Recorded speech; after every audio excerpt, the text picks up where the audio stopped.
राना साहब, यकीनी तौर पर मेल मुलाकातें तो हो रही हैं इस मौसम में, दोस्त मुल्क इंटरेस्ट लेते हैं।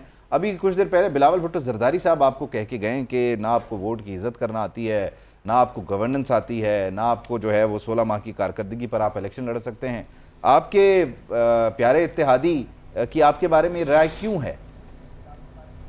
बिस्मिल्लाहिर्रहमानिर्रहीम। देखिए, पीपल्स पार्टी कंपटीशन फील कर रही है पीएमएलएन से। जाहिर सी बात है, वो क्लेम करते हैं कि बिलावल भुट्टो को वजीर आजम बनाना है, लेकिन उनसे कोई ये मामला तय पा नहीं रहा कि ना उनको बलूचिस्तान में कोई उनकी प्रेजेंस है, ना केपीके में उनकी प्रेजेंस है, और ना उनकी पंजाब में उस तरीके से प्रेजेंस है। तो जाहिर सी बात है, उनको नजर आ रहा है कि हर जगह मैदान जो है वो पीएमएलएन मार रहा है।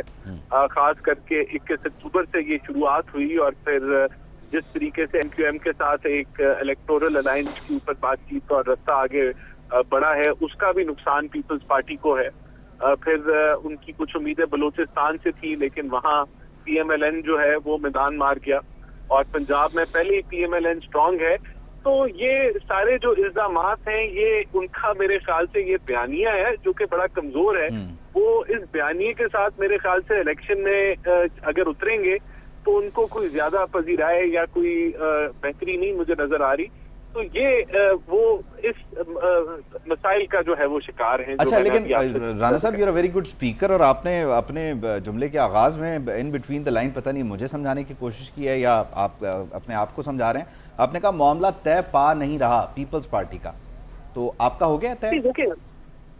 देखिए, हम लोग तो, मैंने कहा, वोट को इज्जत दो के ऊपर बिलीव करते हैं, और मामला तो अवाम ने तय पाना है 8 फरवरी को, और हमने जो है वो उनके पास जाना है, और जो वो अवाम फैसला करेगा वही इक्तदार में आएगा। देखिए, मामला तय पाने का मेरा ये बिल्कुल कतई मतलब नहीं था कि मामला तय पाएगा। मामला यानी कि सियासी आपने कैंपेन लॉन्च करनी है, तो आपने कोई अगर मूवमेंट करनी है सूबों के अंदर, तो वो नहीं नजर आ रही, तो वो अपनी इलेक्शन कैंपेन उनकी कोई कामयाबी की तरफ नहीं बढ़ रही। अच्छा, और बलूचिस्तान में जिसके 29,000 वोट थे 2018 के इलेक्शन में, वो कैसे बाप के साथ सीट एडजस्टमेंट करी है जिसको 3 लाख वोट पड़े थे, और बाप वाले क्यों आपकी तरफ भागे चले आए? देखिए, ये भी जरा मुझे बीएपी का हमारे साथ वजारत उज़्मा का मुकाबला नहीं, और बीएपी के साथ पिछले 16-18 महीने में हमारा एक वर्किंग रिलेशनशिप बना। हमने उनके साथ काम किया, और कुछ लोग जो बाप में गए थे नून से, अब वो वापस आ गए।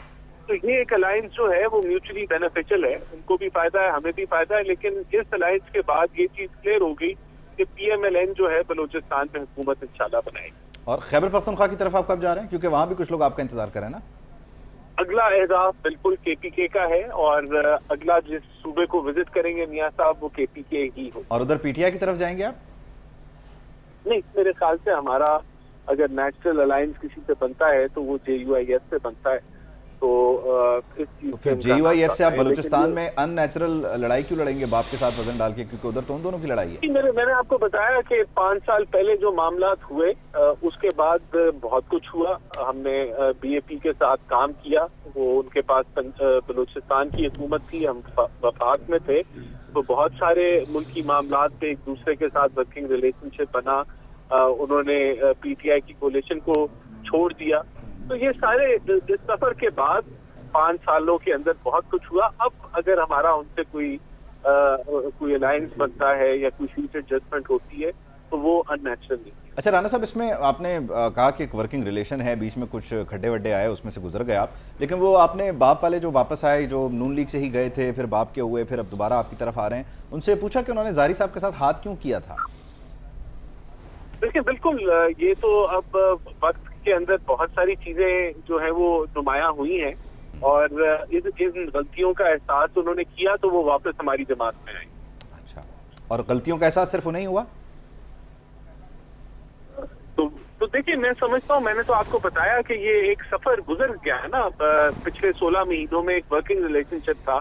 अगर तो ना होता, अगर उस वक्त वो पीटीआई की कोalition को ही सपोर्ट करते रहते या पीटीआई को ही सपोर्ट करते रहते तो और बात थी, लेकिन बहुत कुछ उसके बाद तय पा गया। तो मेरे ख्याल से अगर हम आज 5 साल पहले की बात करें और पिछले 16 महीने की बात ना करें, तो फिर ये अनफेयर होगा। 16 महीनों में बहुत कुछ 18 महीनों के अंदर जमातों के साथ राब्ते भी हुए, वर्किंग रिलेशनशिप भी बना, तो इस वजह से ये अननेचुरल अलायंस नहीं है। अननेचुरल अलायंस यकीनी तौर पर नहीं है। आपका एक बड़ा गिला था मुस्लिम लीग नून का 2017 वो जो रूठा हुआ महबूब था वो कदमों में है? मुझे आपके इशारे की समझ नहीं आई, कौन सा 2017 का गिला था जी हमारा? 2017 वापस जाइए, टाइम को पीछे लेकर जाएं, जहां हमारे खिलाफ रेफरेंसेस बने, ब्लैक लॉ डिक्शनरी के तहत हमें नाअहल किया गया, हमारे फ्लैट्स की छानबीन हुई, तो वो जो एक रूठा हुआ महबूब था वो आजकल आपके कदमों में है, अमल पूरा हो गया? नहीं देखिए, हमें तो कोई महबूब की, मैंने तो आपको बताया कि हमारी बिल्कुल कोई महबूब के बगैर आप चल नहीं पाएंगे। नहीं देखिए, मैं तो समझता हूँ कि हम अवाम के बलबूते पे आना चाहते हैं, हम फ्री फेयर ट्रांसपेरेंट इलेक्शन चाहते हैं, हम भी लेवल प्लेइंग फील्ड चाहते हैं और यही मुल्क की जरूरत है। और देखिए बात ये है कि आज अगर हम लोग एफर्ट कर रहे हैं, हम कराची जा रहे हैं, हम सिंध जा रहे हैं, या बलूचिस्तान मियाँ साहब जा रहे हैं, या KPK जाएंगे, तो ये कौन से ये जो है जमहूरियत के अंदर लिखा है कि आप इलेक्शन से पहले जमहूरी जमातों के साथ आप जो है वो अलायंस नहीं कर सकते। तो ये सारा जमहूरी अमल है और ये देखिए किसी को रोका तो नहीं गया ना।